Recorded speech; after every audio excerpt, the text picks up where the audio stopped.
구약성경 819쪽 시편 24편 1절 2절 말씀을 우리 합독하도록 하겠습니다. 구약성경 819쪽 시편 24편 1절 2절 합독합니다. 땅과 땅과 거기에 거기에 충만한 충만한 것과 것과 세계와 세계와 그 그 가운데 가운데 사는 사는 자들은 자들은 다 다 여호와의 여호와의 것이로다. 것이로다. 여호와께서 여호와께서 그 그 터를 터를 바다 바다 위에 위에 세우시며 세우시며 강들 강들 위에 위에 건설하셨도다. 건설하셨도다. 아멘. 오늘도 주님의 보좌 앞으로 나오신 성도님들에게 하나님의 은혜와 평강이 함께 하시기를 축원드립니다. 우리 옆 사람에게 반갑게 인사하겠습니다. 하나님은 당신 편이십니다. 하나님 당신 편이십니다. 감사합니다. 우리는 2026년 한 해 본질에는 일치를, 비본질에는 자유를, 모든 것에 사랑을 이라는 주제로 말씀을 진행해 나갈 계획입니다. 우리는 명확한 기준을 가질 때에 비본질적 영역에 대해서 여유로운 자유를 누릴 수 있습니다. 그래서 예수님께서도 진리가 너희를 자유케 하리라 말씀하셨는데요. 명확한 기독교의 본질, 진리를 알 때에 그 외의 부분에 대해서 유연함과 자유를 누리게 되는 것이죠. 그래서 1년 동안 기독교의 본질, 우리 크리스찬의 기본에 대한 이야기를 깊이 있게 이야기해 보려 합니다. 이것은 명확한 기준으로 우리 주변에 나를 고민하게 하고 나의 마음을 충동시키는 그 여러 요소들을, 비본질적 요소들에 대해서 자유함을 얻기 위함이죠. 우리는 지난주에 첫 번째 시간으로 하나님이 계시다, 하나님의 실제에 대한 이야기를 해보았는데요. 인류 역사 5천 년 속에서 사람이 아무리 새로운 걸 생각하려 해도 사람은 변하지 않기 때문에 그 생각의 범위가 제한되어 있습니다. 그래서 신에 대한 개념 역시 사람이 매우 제한적으로 바라보게 되는데, 첫 번째는 신이 없다고 이야기하는 유물론이었죠. 그래서 세상은 물질로만 이루어졌다고 이야기하는 것입니다. 그래서 물질이 전부이기 때문에 이 땅에서 즐겁게 기쁘게 사는 것이 최고의 목표가 되는 것이 이제 유물론이죠. 두 번째는 자연신론 혹은 범신론입니다. 자연신론, 범신론인데 이것은 눈에 보이는 물질 너머에 자연의 원칙, 우주의 질서가 있다는 것을 발견한 것입니다. 그래서 이 원칙을 깨달은 사람들, 깨달아야 된다는 것이 이제 자연신론, 범신론의 이야기입니다. 하지만 대부분의 사람들은 실용주의를 따르고 있는데요. 뭐 신이 있건 없건 아무 상관도 없고, 그 신이 나에게 유익을 주면 좋은 거고, 뭐 유물론이나 물질주의가 나에게 이득을 주면 그것이 좋은 거고, 내게 해를 끼치면 버릴 수 있는 것이 이 실용적인 대부분의 사람들의 모습이죠. 사람들이 뭐 대단한 걸 생각할 것 같지만 인류의 5천 년 역사 속에서 사람이 생각할 수 있는 것은 거의 거기서 거기입니다. 그래서 지혜자 솔로몬은 해 아래 새 것이 없다고 이야기했죠. 사람이 생각할 수 있는 게 다 거기서 거기예요. 우리 성도님들 뭐 굉장히 큰 죄를 진 것 같은데 하나님은 그 죄를 그렇게 신선해하지 않으세요. 우리 성도님들이 지은 죄, 아무리 흉악한 죄도요, 역사 속에 다 있던 죄예요. 하나님의 범주 안에 사람들은 다 들어와 있습니다. 이처럼 신에 대한 생각, 그 사람들의 범주를 벗어나기 어려운데 하나님께서 우리 그리스도인들에게 완전히 새로운 신에 대한 관념을 주시죠. 그것은 뭐냐면 하나님이 계시다는 거예요. 그 하나님은 여러 신들이 아니고 유일하신 하나님을 우리에게 이야기하고 있습니다. 우리는 그것을 믿고 있는 자들이고, 그래서 우리는 교회에 와 있죠. 사람은요, 무엇을 믿느냐에 의해서 어떻게 바라보는가가 달라지고, 어떻게 바라보느냐에 의해서 인생이 달라지게 되어 있습니다. 사람과의 관계에서도 어떤 사람은 믿을 만한 사람, 어떤 사람은 믿을 수 없는 사람에게 나누어지죠. 그래서 내가 믿는 사람에 대해서 그 사람이 뭘 잘못하고 허물이 있으면 내가 믿기 때문에 바라보는 시각이 다릅니다. 무슨 이유가 있겠지, 어떤 사정이 있겠지라고 그 사람에 대해서 부드럽게 바라봐 주죠. 반대로 내가 믿을 수 없는 사람, 아무리 좋은 짓을 하더라도 저 사람 분명히 꿍꿍이 속에 있을 거야, 이렇게 판단하는 새로운 관점이 생기지 않습니까? 이것은, 믿음은 바라보는 눈을 갖게 하고요, 이 바라보는 눈에 의해서 그 이후의 결과들이, 열매들이 완전히 달라지는 것을 볼 수 있게 됩니다. 그래서 우리는 어떤 가치관, 어떤 세계관, 어떤 것을 믿느냐가 매우 중요합니다. 그 시작점이 하나님이 계시다는 것부터 시작을 하는 거죠. 그럼 오늘은 그 다음 단계로 그 하나님이 뭘 하셨는가, 바로 하나님은 창조하신 분이라는 것입니다.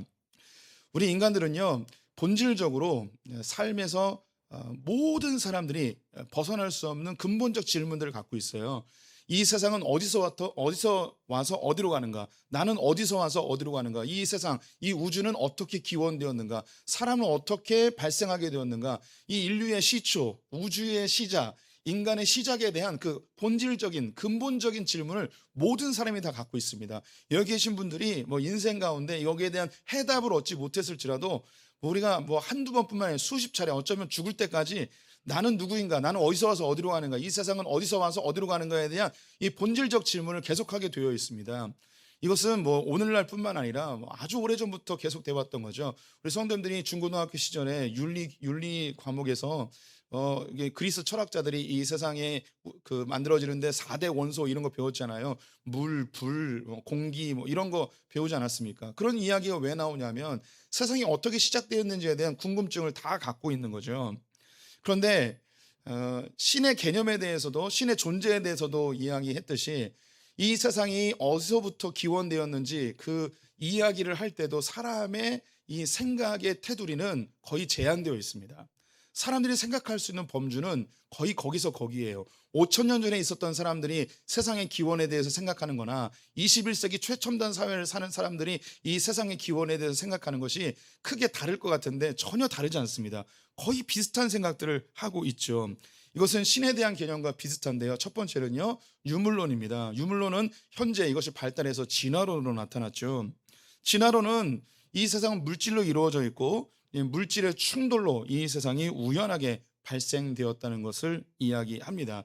이 세상이 물질의 충돌로 우연히 발생했다고 이야기하는 건 유물론, 이제 진화론인 것이죠. 두 번째는 자연신론인데요. 이것은 이 세상의 물질의 충돌로 이 세상이 만들어진 것 같지는 않다. 뭔지 정확히 모르겠지만 우연은 아닌 것 같다.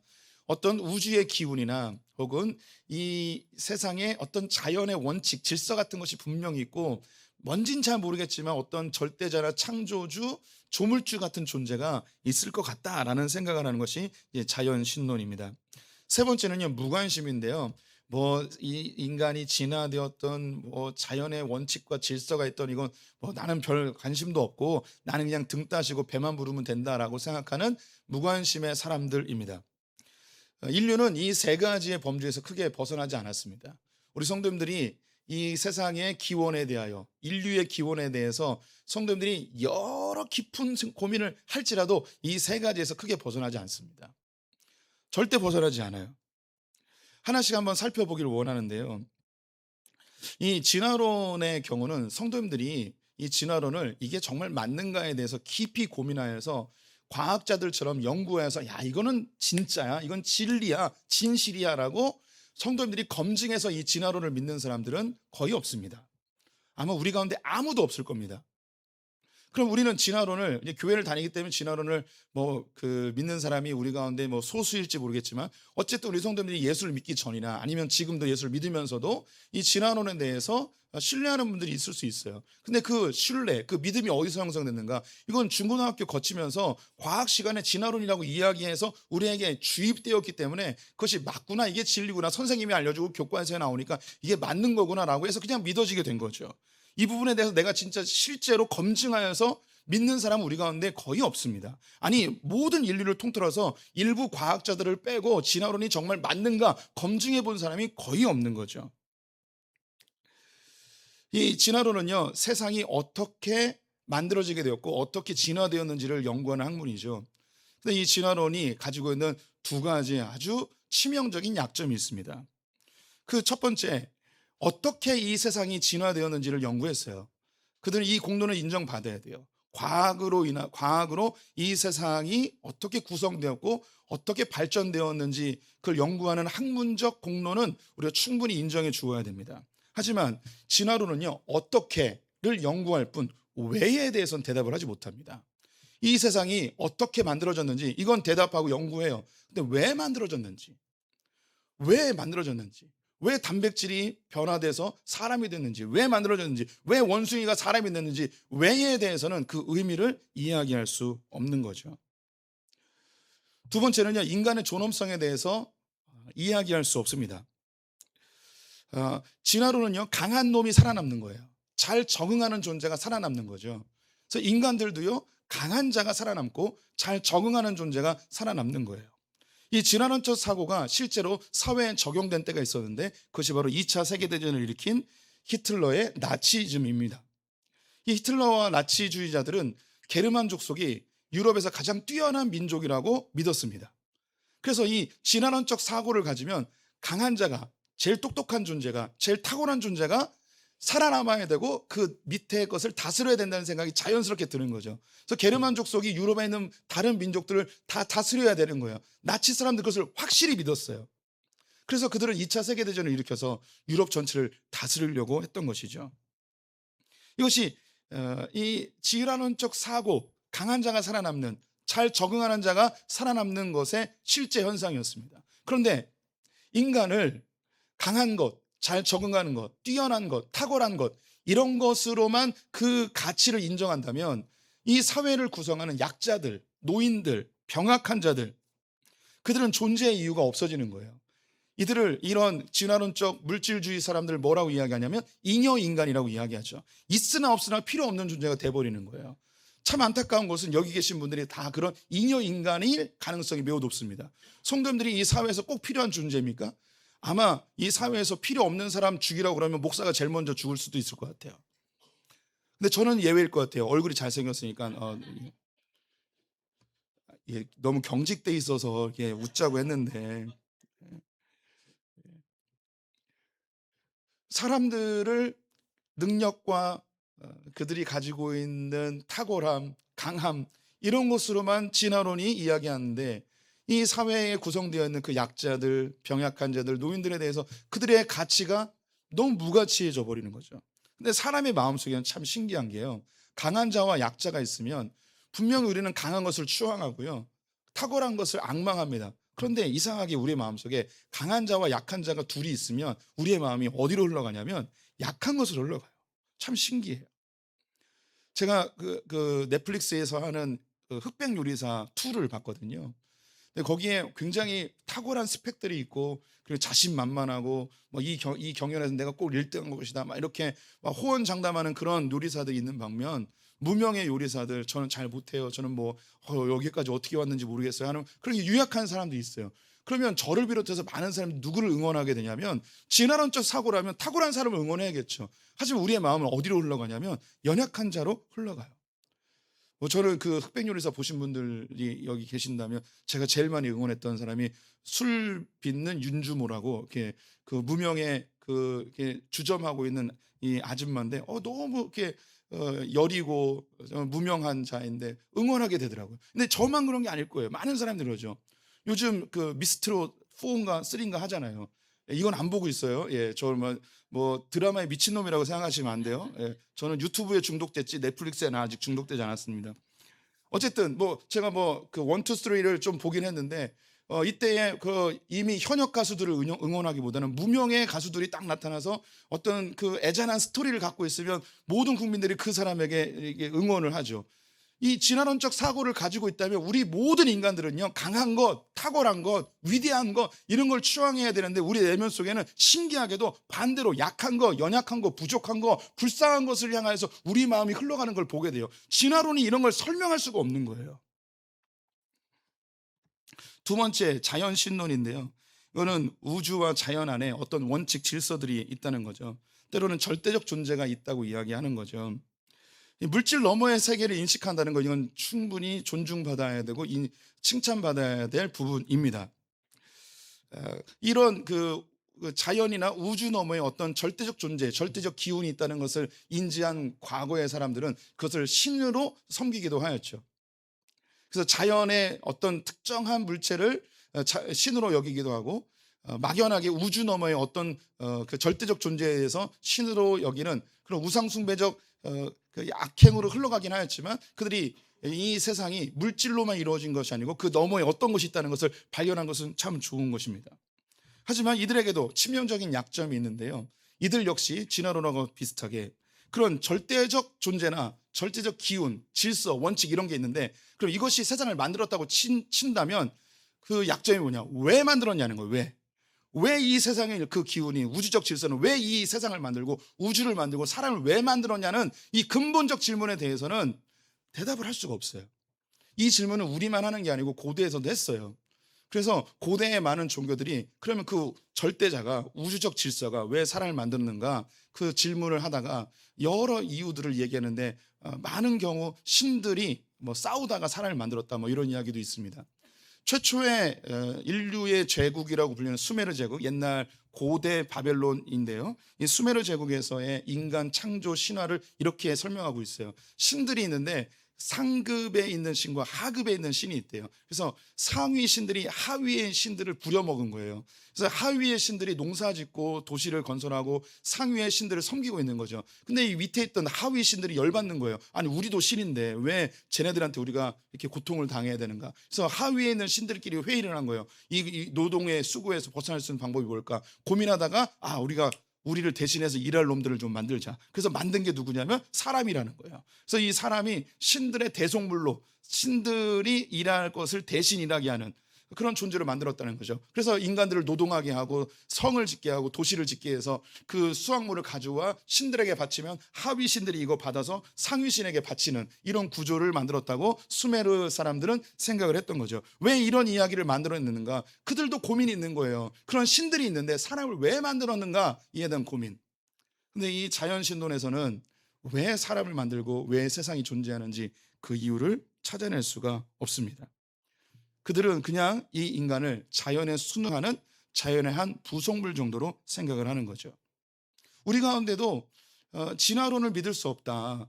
그런데 뭔가 절대적 존재가 있는 것 같고 이 세상을 운행하는 어떤 기운이 있는 것 같다라고 생각하는 분들이 우리 가운데 있을 수 있습니다.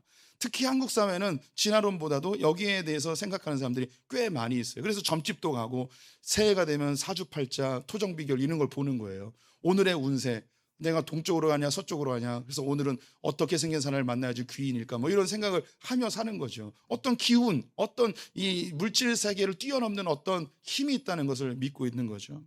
근데 이러한 생각들은 삶으로 그대로 반영이 되어집니다.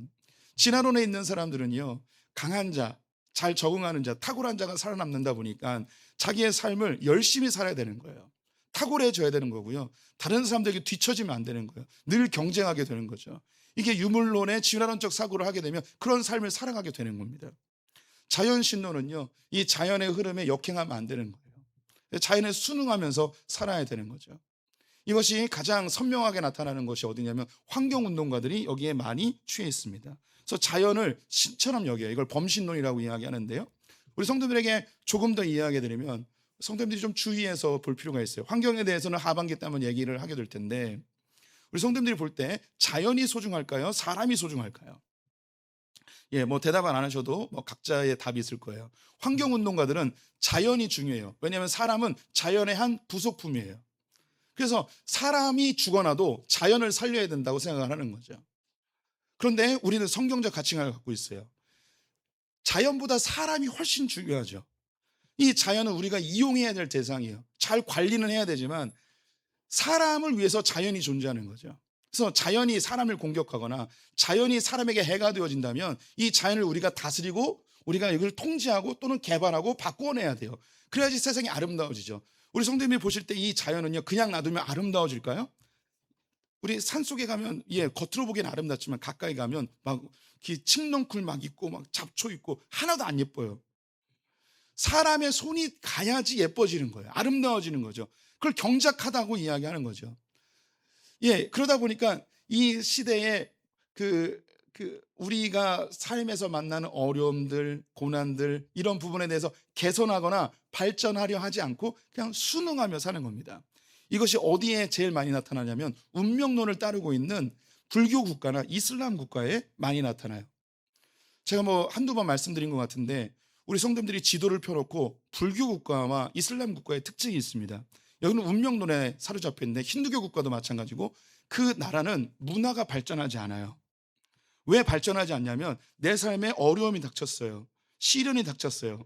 그러면 물질주의에 있는 사람들은 이것을 어떻게 하면 해결점을 찾아서 더 낫게 진화를 시킬까 이걸 생각을 해요. 그래서 서구 사회는 물질주의 유물론이기 때문에 이걸 발전해 나가죠. 하지만 동양 사회 특히 운명론에 사로잡혀 있는 회교 국가, 불교 국가, 힌두교 국가는 이걸 운명으로 받아들이는 거예요. 그냥 내가 이 역사의 자연의 한 부분이기 때문에 이걸 굳이 개선해 나갈 필요가 없어요.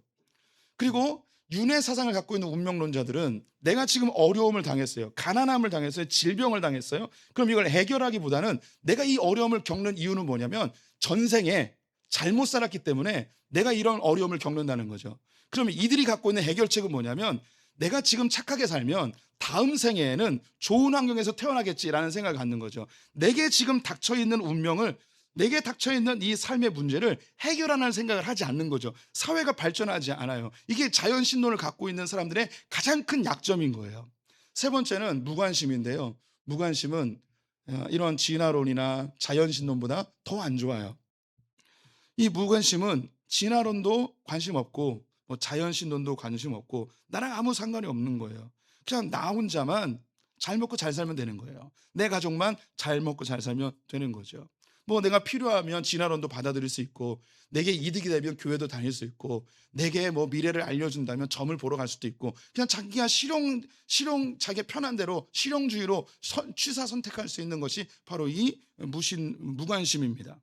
근데 이 무관심의 가장 큰 약점이 뭐냐면, 삶에서 우리가 어쩔 수 없이 만나게 되어지는 삶의 고난의 문제라는 게 있어요. 이 고난의 문제를 해석할 수가 없는 거예요.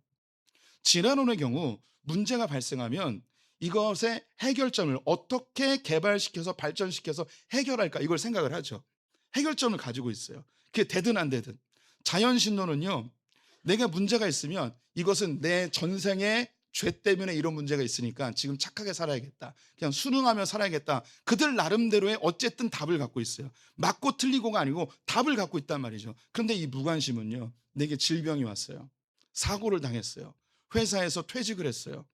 내가 지금까지 계획했던 거, 내가 등 따시고 배부르면 된다고 생각했던 그 삶에서 갑자기 장벽이 확 있을 때 해석을 못해요. 많은 사람들이 그냥 오늘 하루 그냥 잘 먹고 잘 사는 미래가 안정적인 것을 그렇게 갈망하면서 살다가 퇴직을 딱 했을 때 찾아오는 공허함. 내가 지금까지 뭐 하며 살았는가? 내가 왜 이렇게 고생하며 살았는가? 죽음의 문턱 앞에서 질병이 내게 찾아왔을 때 내가 지금까지 뭐 하며 살았던 건가? 그래서 내 인생 전체에 대한 회의감이 확 밀려오죠. 이 문제를 해석할 수 있는 능력이 이 무관심자들에게는 존재하지 않아요. 우리 성도님들이 이 세 가지의 범주를 봤는데, 우리 성도님들이 그 어딘가에 있어요. 교회를 다니지만 여전히 그 어딘가에 있어요. 예전에 예수를 알기 전에 그 어떤 위치에 있었을 것이고요, 지금 신앙이 아직 성숙되지 아니하여서 또 어딘가의 위치에 놓여 있을 수 있습니다. 우리 성도님들이 이것이 뭐 맞고 틀리고의 문제라고 생각이 들겠지만 아니에요. 이건 우리가 택한 거예요. 우리의 문화나 혹은 내가 배운 경험들 혹은 누군가의 영향으로 내가 선택한 거지, 자연신론이 딱 맞다 혹은 진화론이 맞다, 아니, 나는 그냥 무관심하게 살래, 이게 아니고요. 우리 성도님들이 무엇인가 영향을 받고 스스로 결정한 거예요. 스스로 선택해서 지금까지 살아오게 된 거죠. 5,000년 인류 역사 가운데 이 세 가지의 범죄에서 벗어난 적이 없습니다. 그런데 하나님께서는 우리 그리스도인들에게 완전히 새로운 세계관을 제시하시죠. 그 세계관이 뭐냐? 태초에 하나님이 천지를 창조하셨다는 거예요. 하나님이 세상을 창조하셨다는 완전히 새로운 가치관을 우리에게 전달해 주고 있는 거죠. 이 세상은 물질로만 이루어진 게 아니고, 또 자연신론자처럼 어떤 우주적 질서나 어떤 원칙이나 그런 절대자가 있는 것 같은데 그분이 하나님이라는 거예요. 무관심하게 그냥 배 부르게 사는 것, 이게 이렇게 살아서는 안 되고, 하나님이 우리 가운데 분명한 목적과 계획을 갖고 있기 때문에 내가 살아가야 되는 분명한 이유를 알고 살아가고, 주님 우리에게 태초에 하나님이 천지를 창조하셨다고 선포하셨습니다. 이것은 과학적인 합리적인 설명이나 설득이 아니에요. 이건 그냥 선포예요. 우리 성도들이 믿건 안 믿건 관계없이 하나님이 그냥 선포하신 거죠. 왜냐하면 우리가 진화론을 선택했을 때 혹은 자연신론을 선택했을 때, 무관심으로 살아갈 때 이걸 누가 설득해서 산 게 아니고 성도들이 그냥 자연스럽게 받아들이는 거란 말이죠. 이것과 같이 주님이 그냥 선포하신 거예요. 주님 우리에게 제발 믿어줘 하고 우리에게 부탁하는 게 아니에요. 내가 세상을 만들었어, 너희들 믿거나 믿고 관계없이 너희들이 알아서 선택하라는 거죠. 하나님 우리를 창조하셨고 우리가 어떻게 살면 가장 행복한지 알아요. 그래서 우리 성도님들에게 하나님이 제시하는 거죠. 그래, 너 진화론이 맞다고 생각하면 그냥 진화론 믿고 살아. 이 진화론이 너를 행복하게 만들어줄 것 같으면 그냥 살으라는 거죠. 네, 우리 성도님들 진화론이 맞다고 생각하면 그걸 믿고 사세요. 예, 내 조상이 원숭이라고 느껴지시면 그냥 사세요. 그리고 동물원에 가서 나의 조상님 감사합니다, 나를 이렇게 진화시켜 주셔서, 예, 그게 마음이 편하면 사세요. 가끔씩 엉덩이가 근지러우면 내가 원숭이의 후손이기 때문에 엉덩이가 간지럽구나. 예, 그렇게 사세요. 가끔씩 코딱지를 먹고 싶으면 내가 원숭이의 후손이기 때문에 코딱지를 먹고 싶구나. 예, 그게 마음이 편하고 행복하고 내 가치가 높아진다면 그렇게 사세요. 사세요. 혹은 내가 자연의 할 일부분이라고 생각해서 운명을 거스르지 않고 그냥 내 인생을 발전시키지 않고 그냥 내가 전생에 잘못 사니까 이렇게 사는 거다. 내가 지금 착하게 살면 다음 생에 윤회되어서 내가 멋진 재벌집 아들로 태어나겠지. 막 이런 생각이 마음이 편하시면 그렇게 사세요. 내 인생의 지금에 있는 문제를 전혀 개선하지 못하고 그렇게 살고 싶으면 사시라는 거예요. 아니면 그냥 무관심하게 사셔도 돼요. 그게 마음이 편하고 행복하다면. 그냥 내가 배부르고 등 따시면 좋은데, 예, 그러다가 인생의 절벽 앞에 섰을 때, 질병이나 죽음 앞에 섰을 때, 한 번도 생각해보지 못했던 내 인생의 근본적 질문 앞에 놓였을 때, 내가 답이 없을 때에 다가오는 그 공허함과 불안함과 공포심, 예, 느끼면서 사세요. 또 주님이 이야기하는 거죠. 태초에 하나님이 천지를 창조하셨다. 이 새로운 가치관 우리에게 제시하실 때 주님 우리에게 뭘 주고 싶으신가? 간략하게 세 가지를 말씀드리겠습니다. 첫 번째는요, 모든 것의 시작이 하나님이라는 거예요. 이 세상의 모든 창조물들, 인간을 비롯한 모든 것들의 시작이 하나님이라는 것입니다. 이 시작이 하나님이라는 것은요, 하나님 만드셨다는 것은 분명한 목적과 계획, 의도를 가지고 만들었다는 거예요. 지난주에도 말씀드렸는데 여기 컵과 마이크 강대상이 있습니다. 이건 누군가 분명히 만들었습니다. 누군가 만들었다는 건 뭐냐면 분명한 의도와 목적을 가지고 만들었다는 거예요. 이 세상에 존재하는 모든 것들은 하나님이 만드셨기 때문에 다 의도와 목적이 있어요. 이 세상 그 어떤 것도 의미 없이 존재하는 게 없어요. 모든 것이 다 의미가 있죠. 사람도 마찬가지예요. 하나님께서 우리를 창조하셨대요. 우리를 창조하셨다는 건 뭐냐면 나를 의미 있는 존재로 만드셨다는 거예요. 내가 이 땅에 존재해야 될 이유가 있기 때문에 존재케 하시는 거죠. 예수님 당시에 한 날 때부터 소경된 자가 있었는데 사람들이 와서 예수님께 물어봤어요. 예수님, 이 사람이 날 때부터 소경인데 이 사람이 소경된 게 부모님의 죄 때문입니까? 아니면 본인의 죄 때문입니까? 그 원인을 찾고 싶었던 거죠. 그때 예수님께서 뭐라 이야기하는가? 이 사람이 소경된 것은 부모님의 죄도 아니고 본인의 죄도 아니고 하나님의 영광을 위해서 이렇게 되었다고 이야기하는 거예요. 하나님 영광을 나타내기 위해서 이렇게 됐다는 거죠.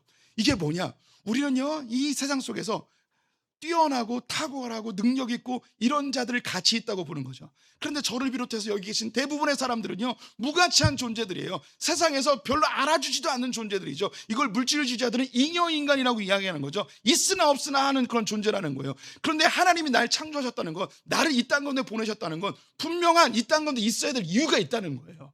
내가 부족하고 연약하고 육체의 질병이 있고 사회적으로 가장 낮은 계층에 있을지라도 내가 이 땅에 있는 건 분명한 이유가 있는 거죠. 이것이 우리를 얼마나 자유롭게 하는지요, 얼마나 행복하게 하는지요, 얼마나 우리를 기쁘게 하는지요. 하나님이 세상을 창조하셨다는 것의 두 번째 의미는요, 이 세상에 있는 모든 것들이 하나님의 소유라는 이야기입니다. 오늘 보면 시편 24편은 다윗이 지었는데 이 다윗은 이 하나님이 세상을 창조하셨다는 이 놀라운 사실을 마음 깊이 알았어요.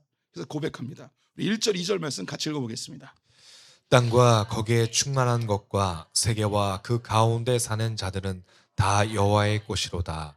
여호와께서 그 터를 바다 위에 세우시며 강들 위에 건설하셨도다. 다윗이 이 세상이 너무나 놀랍게 하나님께서 창조하셨는데 이 세상에 있는 모든 것들, 이 땅에 있는 모든 것들이 하나님의 것이고 이 땅에 있는 모든 사람들이 다 하나님의 것이라고 선언하고 있습니다. 2절 말씀에 이 세상이 바다 위에 세워지고 그리고 강들 위에 건설되었다는 이야기 있어요.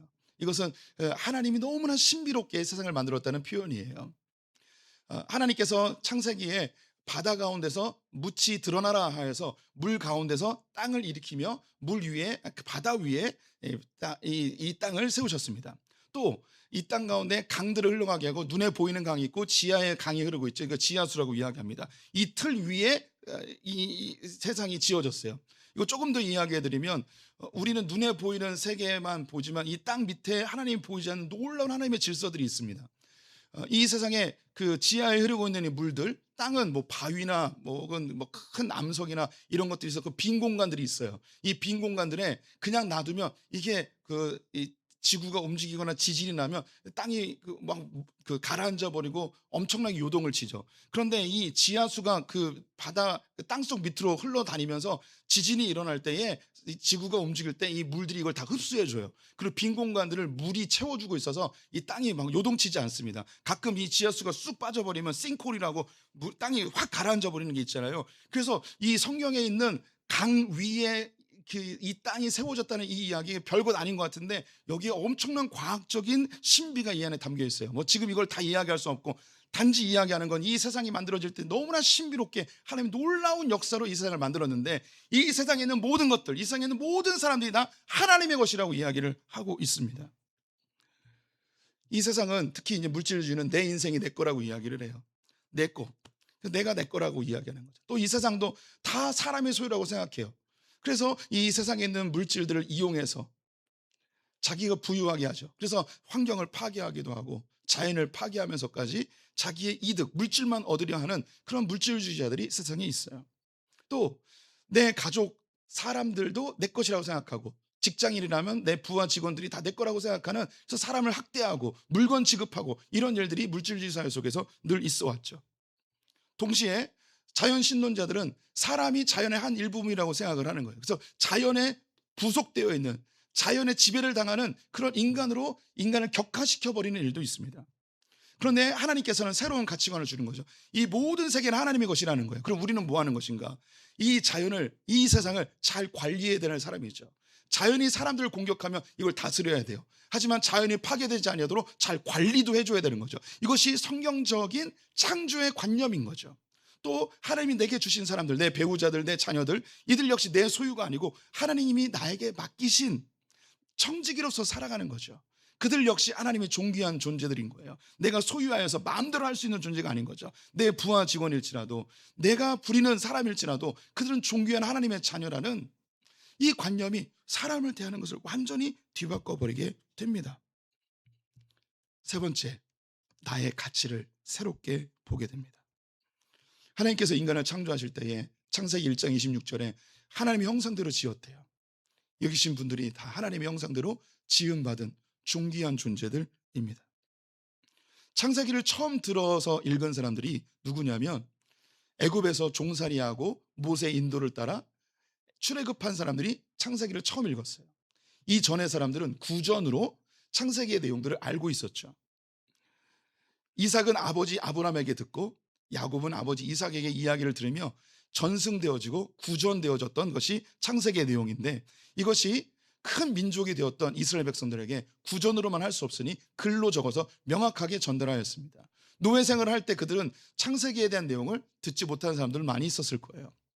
그들이 이 창세기를 처음 받아들였을 때 우리가 하나님의 형상대로 지음을 받았구나, 이 하나님의 형상대로 지음받은 것이 우리에게는 그냥 글씨로 쓰여져 있는 그런가 보다라고 하겠지만, 고대 종교가 지배하던 사회에서는 이 하나님의 형상이라는 이름을 들었을 때 생각나는 존재는 딱 한 명 있습니다. 누구냐면 바로예요. 바로. 고대 사회에서는 같은 비슷한 현상들이 일어나는데 그들의 통치권을 더 강화하기 위해서 왕들을 신의 아들들이라고 표현을 많이 했습니다. 그래서 바로는 신의 자손이에요. 그래서 이 바로에게 대항할 수도 없고 바로에게 대항하는 순간 신에게 대항하는 거예요. 그래서 그 모든 백성들은 바로의 소유물이고 바로의 노예입니다.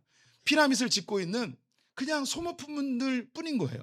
그들의 인생은 이름도 불려지지 않고 그들은 낮게 취급되어지는 그냥 노예의 삶을 살던 자들이 창세기 1장 26절 읽을 때 내가 하나님의 형상대로 지음받은 존재라고, 내가 하나님의 자녀라고, 내가 신의 자녀라고, 그들에게는 엄청난 큰 충격인 거죠. 이거 우리 성도들에게도 지금 적용되어집니다. 우리 성도들이 이 세상에 어떻게 평가받든 하나님의 입장에서 우리는 너무 존귀한 존재들입니다. 하나님은 우리를 위해서 자기 아들을 아낌없이 내어주셨습니다. 하나님은 이 세상 전체와도 바꿀 수 없는 게 우리라고 이야기하십니다. 우리 성도들이 이제 결정하셔야 됩니다. 이 세상의 사람들이 생각하는 범주, 세상의 기원, 인간의 기원이 진화되었다? 자연의 일부분이다? 아니 나는 무관심하게 살겠다? 이 범주에서 벗어나지 않아요. 그런데 성경은 우리에게 완전히 새로운 세계관을 주죠. 하나님이 창조하셨대요. 이 세상의 기원이 하나님이고 하나님 분명한 목적과 계획을 가지고 우리를 만드셨고 세상을 만드셨다는 거예요. 그리고 우리도 하나님의 형상대로 지음받아 가장 존귀한 존재로 만드셨는데, 그래서 하나님의 계획대로 살 때, 하나님 질서대로 살 때 우리는 가장 행복하고 가장 멋진 삶을 살게 된다고 우리에게 제안하고 있습니다. 나름대로 그들이 다 근거를 가지고 있습니다. 진화론자들은 과학적 검증 자료 혹은 화석이라고 대표되어지는 그런 자료들을 가지고 인간이 진화됐다고 들이밀죠. 자연신론자들은 이 자연에 운행되어지는 질서나 신비한 어떤 현상들을 보면서 이것이 물질 이상의 것이 있는 존재의 증거라고 이야기합니다. 무관심한 자들은 다 필요 없고 지금 내 손에 잡혀있는 이 돈이나 내가 가지고 있는 눈에 보이는 이것을 의지하면서 이거 얻으려면 이렇게 살아야 돼라고 우리를 이야기합니다. 우리에게는 어떤 증거가 있을까요? 바로 우리가 가지고 있는 성경에 하나님이 세상을 창조하셨다고 이야기합니다. 이건 설득의 과정이 아닙니다. 우리는 무엇을 선택하느냐입니다. 우리 성도님들 지금까지 어떤 선택으로 살아왔는지 알 수 없습니다. 저는 한 개인의 그리스도인으로서 진화론이나 자연신론이나 무관심, 저는 이거보다는 하나님이 나를 너무 존귀하게 창조하셨다고, 이 세상의 시작이 하나님이시고 이 세상에 우연히 존재하는 건 아무것도 없는 분명한 목적과 계획을 가지고 이 땅을 운행하시는 그 하나님이 계시다는 것, 이것이 저를 훨씬 행복하게 해주고 훨씬 기쁘게 해줍니다. 저는 이 길을 선택하고 싶습니다. 우리 성도님들은 무엇을 선택하시겠습니까? 저와 같은 선택을 하고 계시는 분들이라면 우리 함께 찬양을 같이 불러보면 어떨까요?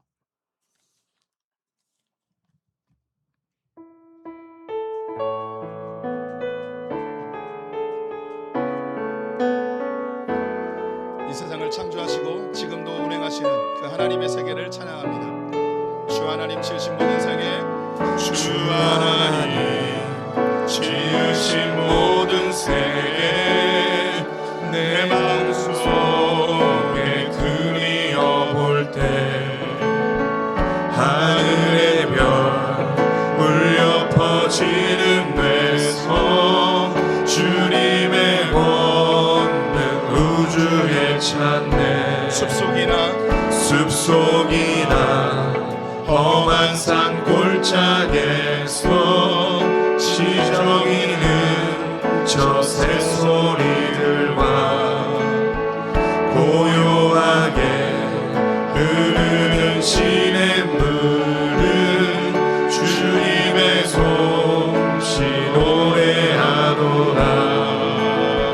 주님의 높고 위대하심을 내 영혼이 찬양하네. 주님의 높고 위대하심을 내 영혼이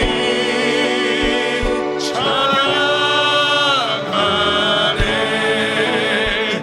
주 하나님 독생자 아낌없이 우리를 위해 보내주셨네. 십자가에 피 흘려 죽으신 주, 내 모든 죄를 대속하셨네. 내 주 예수 세상에 다시 올 때, 내 주 예수 세상에 다시 올 때 저 천국으로 날 인도하리. 나 겸손히 엎드려 경배하며 영원히 주를 찬양하리라. 주님의 높고 위대하심을 내 영혼이 찬양하네. 주님의 높고 위대하심을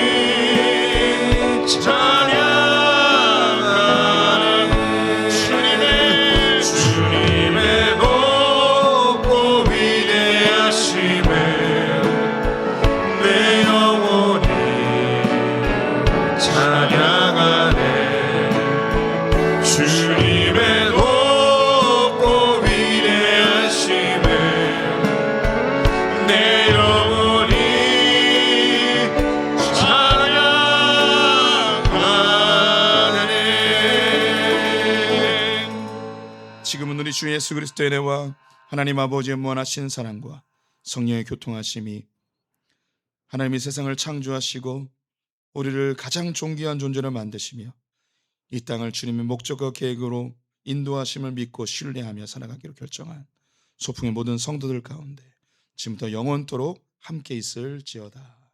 아멘.